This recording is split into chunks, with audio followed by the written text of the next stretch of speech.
Tonight on Reporting Scotland, prison officers are warning they're facing unprecedented levels of threats from members of organised crime gangs behind bars. Meanwhile, the Chief Inspector of Prisons has raised serious concerns about overcrowding in jails. A political row is erupting over the cash given to the Scottish Government to compensate for the rise in employers' national insurance contributions. Also on tonight's programme. And I can't tell you how grateful I am. We meet 3 generations from the same family who have all received life-saving blood transfusions. You may have seen them up close, but now you've got the chance to explore inside the Kelpies. And coming up in tonight's sport, pressure mounts on Hibs boss David Gray, who admits he faces a fight to keep his job ahead of tomorrow's clash with Aberdeen. Hello, I'm Laura Miller. Welcome to Monday's programme.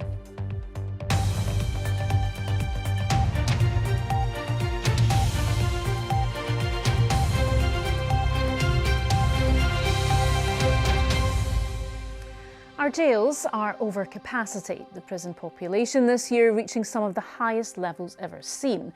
Now, prison officers are warning they're facing unprecedented levels of threats from members of organised crime gangs serving sentences. In several cases, prison officers have had their cars firebombed as part of attempts to intimidate them.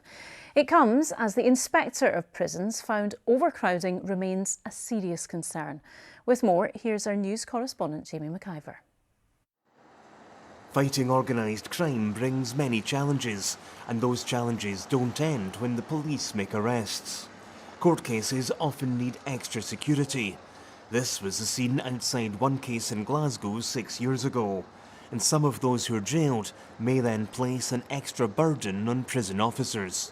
What they're experiencing is the ongoing sort of battles between the rival gangs, either for territorial control inside our prisons or for settling old scores from matters relating to outside prison. And it's the staff who's got the job of trying to keep all of those individuals separate, to stop them continuing to organise and operate inside the prison the way they have been outside. And prison officers can face intimidation outside work too. This happened at Perth Prison last year. There's not a major prison anywhere in Scotland that hasn't had staff cars being firebombed either as a threat or intimidation or as repercussions for simply doing their job. The association says tackling prison overcrowding would help, and the Chief Inspector of Prisons agrees. Whenever you've got overcrowded prisons, everything becomes more difficult. It's more difficult to keep people separated who need to be kept separated for their safety and the safety of other people in the prison. They're called enemies, and that's a real issue now when you've got serious organised crime in so many prisons right now. Around 8,000 people are in Scottish jails on any one day, and this week Holyrood will debate a bill on early release. But the Scottish Government says this is just part of the solution. I have other propositions to lay before Parliament in terms of the use of home detention curfew. We need to continue to expand on our work around electronic monitoring. We need to continue in our efforts to provide more visible alternatives to remand. Our remand population is too high. But there are also fundamental questions as a country that we have to ask and to answer. Overcrowding in jails is a complex issue, but the practical effects are an everyday reality for many prisoners and prison officers. Jamie McIver, Reporting Scotland. Now, there's something of a row developing between Holyrood and Westminster over cash set aside to soften the blow of rises to national insurance contributions from employers. The Chancellor, Rachel Reeves, outlined the hike in her first UK budget at the tail end of last month. The UK Government says it has set aside £300 million to pay extra public sector staff costs in Scotland associated with this, but the Scottish Government says that falls way short of what they actually need to plug the gap. Here's our Chief Political Correspondent, Lindsay Bewes. The cost of teachers, binmen and emergency workers is going up, following an increase in national insurance contributions. I call the Chancellor of the Exchequer. Setting out her budget last month, the Chancellor promised funding to mitigate the rise for public sector employers. The Scottish Government was pressing Rachel Reeves for £500 million, but has now been told to expect around £300 million. The Finance Secretary Shona Robeson says it's not nearly enough. The UK Government, the Treasury, will need to think again on this to make sure that Scotland's public services are fully funded for the employer's national insurance contribution, and we'll be pursuing the Treasury very rigorously about this point. If you don't get any extra money, though, if that doesn't happen in these negotiations you want to take forward, could this result in public sector cuts in Scotland?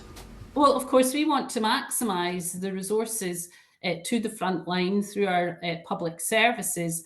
And of course, this is a major impediment to that.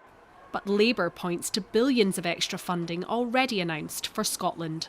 The SNP Scottish Government is getting £1.5 billion of additional money this year, £3.4 billion of additional money next year, and between £295 to £330 million because of this decision on national insurance.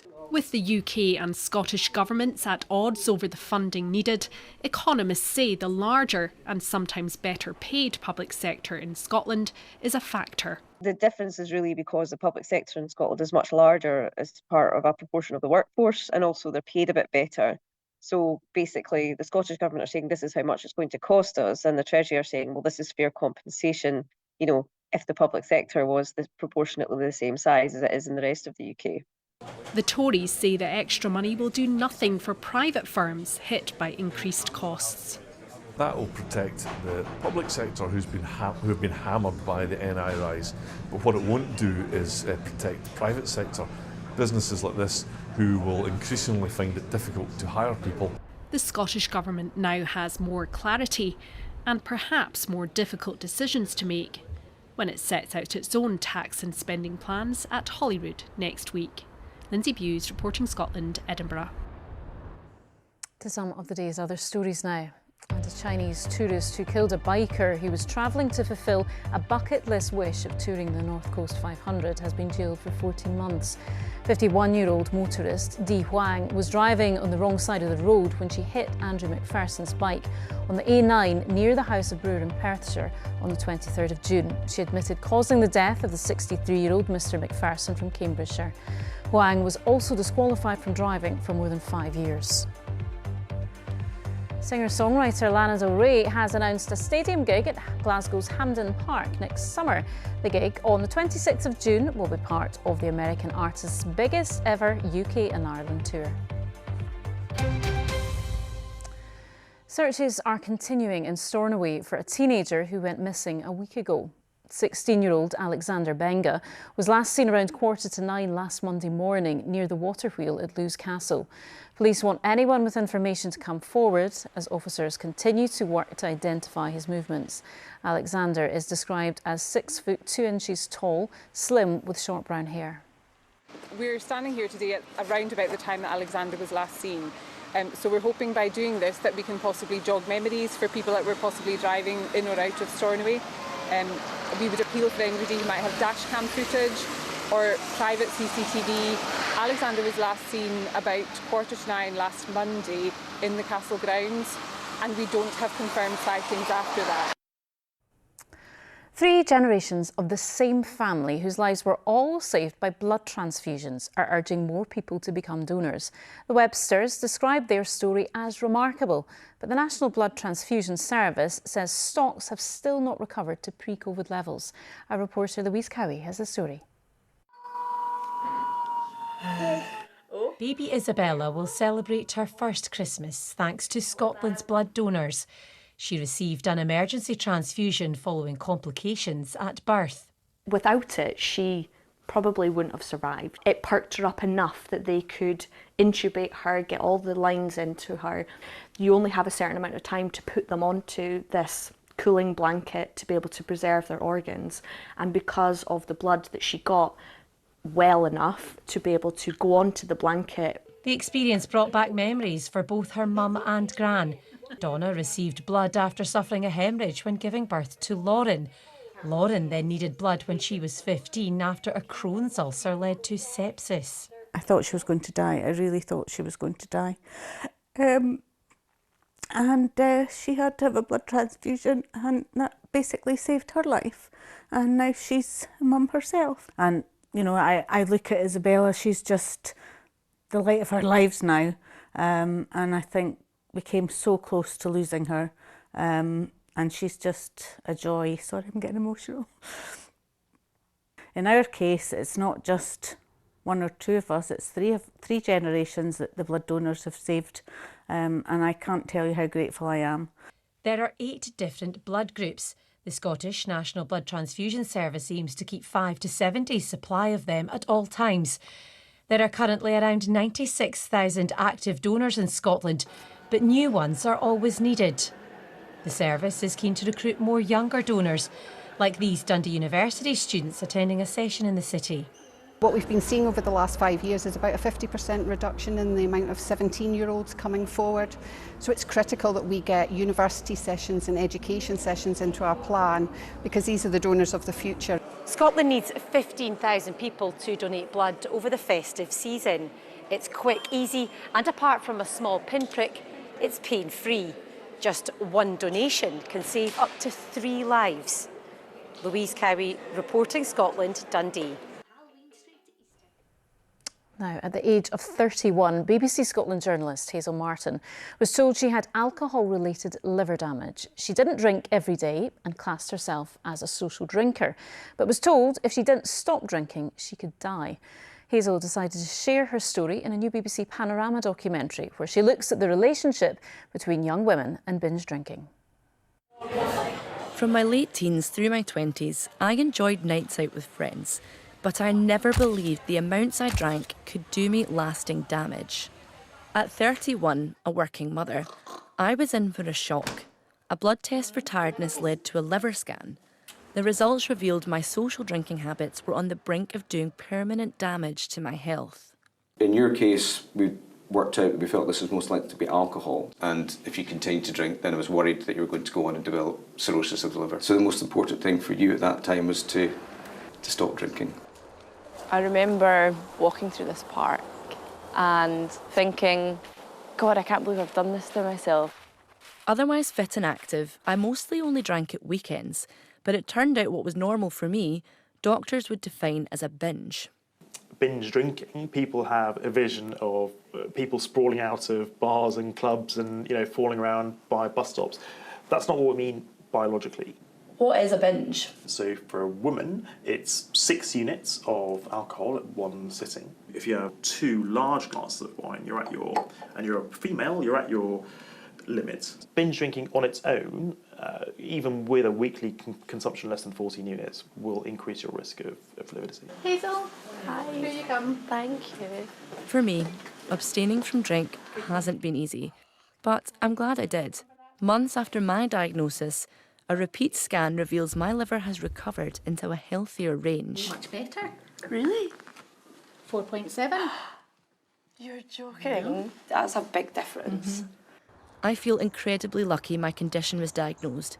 I could so easily have carried on as before, unaware of the real harm I was doing. You can't get away from the fact that it could have gone the other way, and I could be sitting here coming to terms with the fact that I have damaged part of me irreparably, which is exactly what could have happened, and I think that's what happens to so many people. And you can watch Hazel's story in Panorama, Binge Drinking and Me, at 8 o'clock tonight on BBC One Scotland, and it is also on the BBC iPlayer now. Now, the Kelpies have become a feature of the landscape near Falkirk, and earlier this year they celebrated their 10th birthday. Well, soon visitors will be able to appreciate them in a whole new way. People will be given the chance to climb up inside the 98-foot tall structures and view the surrounding area as if from the animal's perspective. But as Katrina Renton reports, it may not be for the faint-hearted.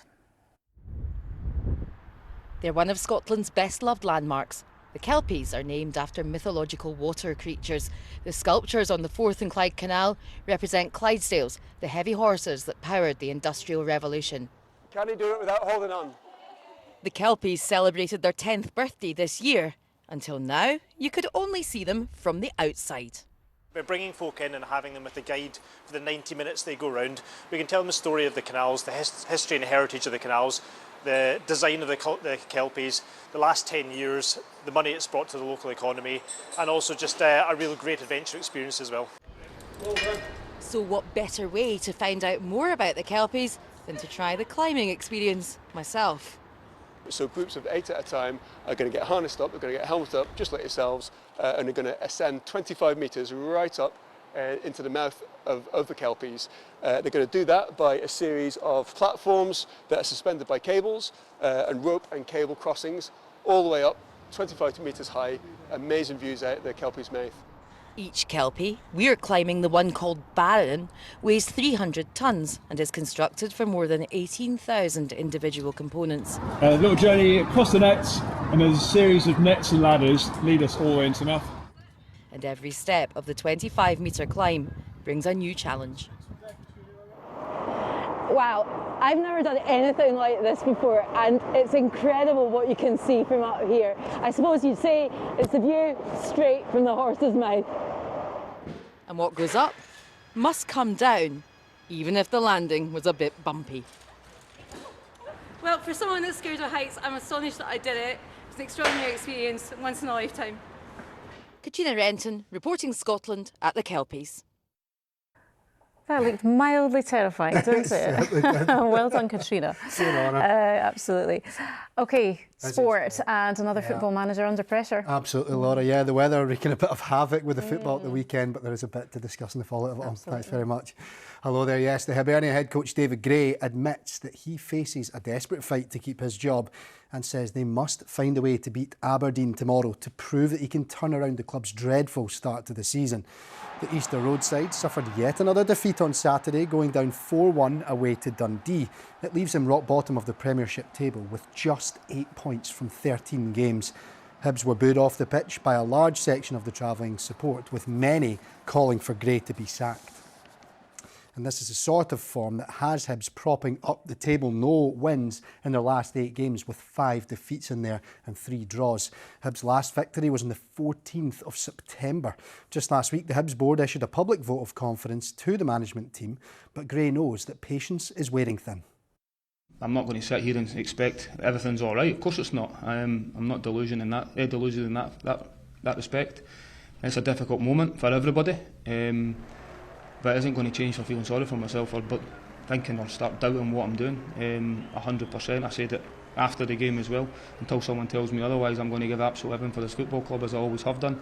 And I still firmly believe given the time I will turn this around. I also appreciate how long do you give it if you can't keep winning games of football. I'm not going to sit here and shy away from that as well.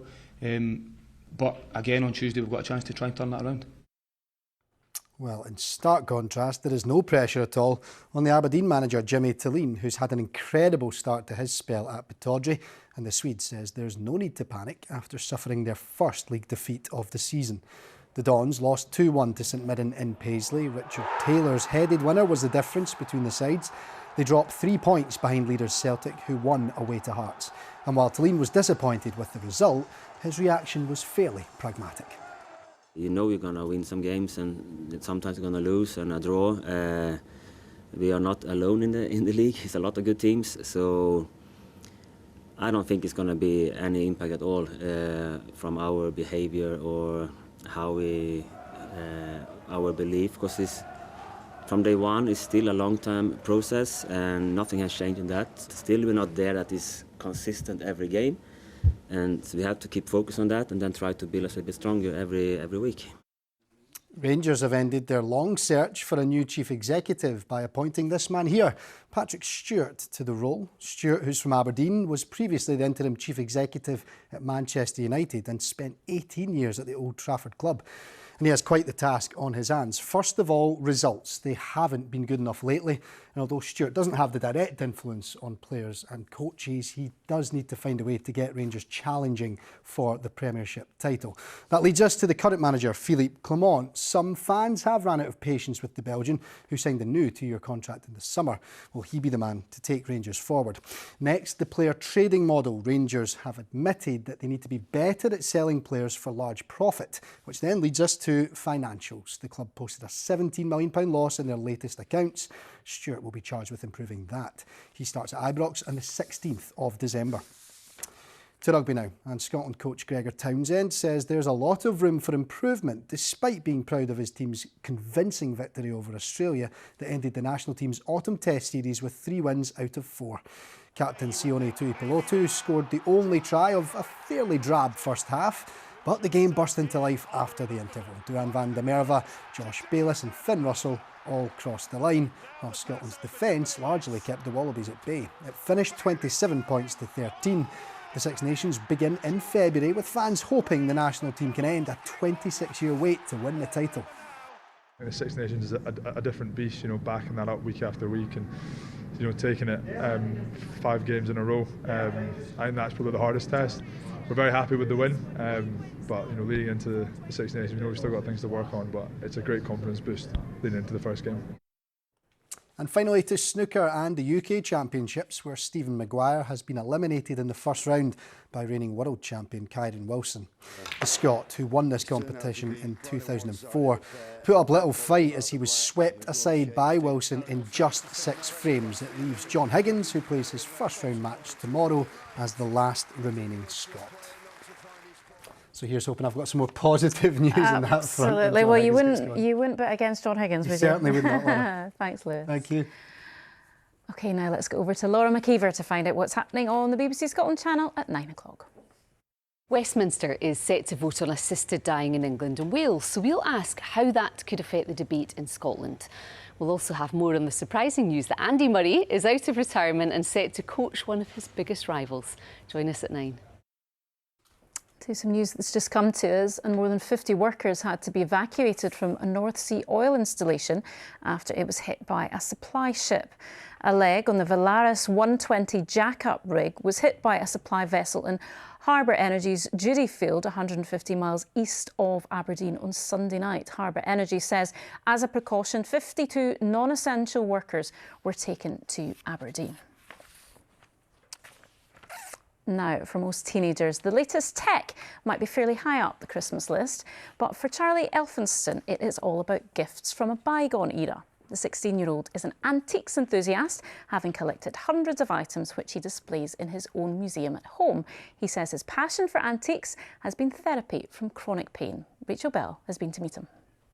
Donning his great-grandfather's bowler hat, Charlie Elphinston cuts a dapper figure. Do you wear it quite a lot? I do, yes. Not usually indoors. A gentleman doesn't wear his hat indoors, but seeing as you insisted, I think that a lot of people would be more happy if they dressed up every once in a while. It's such a confidence booster, and you get a lot of compliments. Charlie's fondness for the past extends to more than just clothes.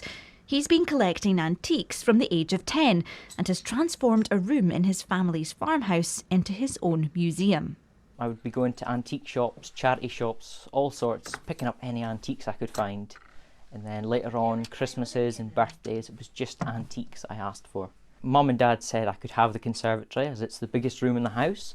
And so here we are, and it's practically full now. For Charlie, this is more than just a hobby. An ear operation in 2020 left him in chronic pain. His antiques have provided some relief. At my worst, I could hardly leave my room. It was just so much noise. The slightest of noise would be very sore. There was a time when I couldn't even go outside. Birds tweeting in the trees, just little things like that normal people wouldn't think about. It was just causing pain.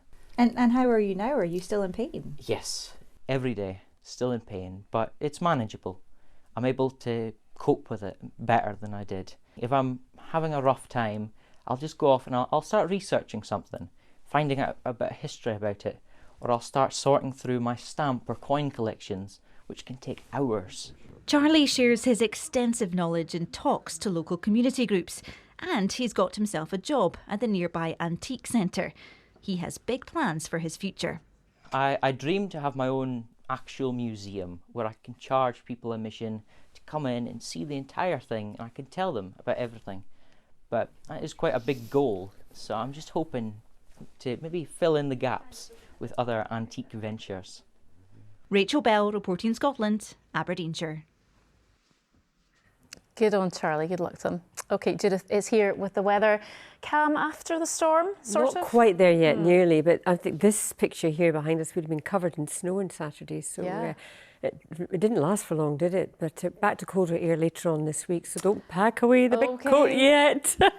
Hello, a very good evening to you. Yes, indeed, Storm Bert still has a wee sting in its tail with a swathe of high winds across northern Scotland and plenty of showers in its circulation tonight, but it does eventually move it away, giving us time to pause for breath and take a beat as high pressure moves in and settling our weather right down for much of the working week. Now, as far as tonight's concerned, we still have a yellow weather warning for heavy rain across the northwest. Combined with snow melt, we could see some localised flooding.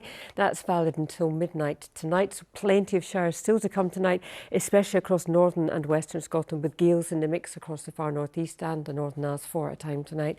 The showers ease further south and east as we head through the overnight period, along with the winds, leading to a chilly night here with even a touch of frost, but it'll be frost-free further north where that wind keeps going as we head into tomorrow morning. Tomorrow morning, though, we have a scattering of showers in the north first thing. A chilly start further south. We'll see brighter sunny spells developing quite widely across the country, and the winds do start to ease noticeably. Yes, it'll be fairly brisk at times across the Northern Isles, not the strength of wind that we'll see tonight first thing in the morning, and the odd shower pushing through on those breezes as well for the north, for the Northern Isles, northern parts of Aberdeenshire, but with shelter from that wind through central and southern parts, dry, and we'll see pretty good sunny spells. And although temperature-wise it looks cold, 6 Celsius with very little in the way of wind, actually it could feel quite pleasant in the sunshine. Maybe the odd shower drifting into parts of the west coast, Kintyre, Arran, Islay, up and towards the northwest as well. But again, winds will be light as pressure starts to build in from the west. Into tomorrow evening, just a few light showers from the north. Elsewhere it's dry, lengthy clear spells developing, leading to a widespread sharp frost with light winds, maybe the odd mist patch, temperatures below freezing for many of us.